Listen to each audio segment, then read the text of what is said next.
Il a une barbe blanche, porte un bonnet rouge et il ramène des cadeaux aux enfants. C'est le Père Noël. Bon, en vrai dire, c'était quand même assez facile.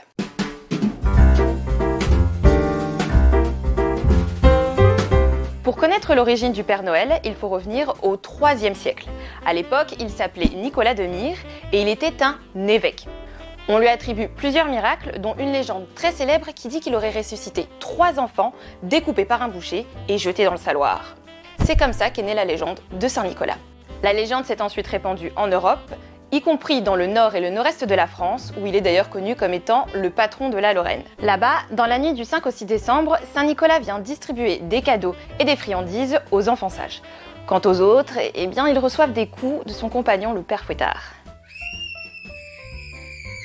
Lorsque les Hollandais immigrent aux États-Unis au XVIIe siècle, ils emportent avec eux la légende de Saint-Nicolas, qu'ils appellent Sinterklaas. Il prendra ensuite le nom de Santa Claus avec l'arrivée des colons anglais.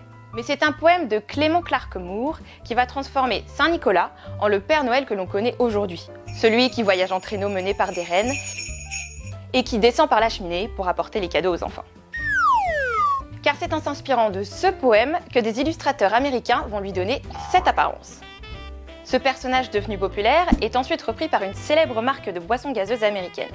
Et c'est comme ça que le Père Noël s'est fait connaître partout dans le monde.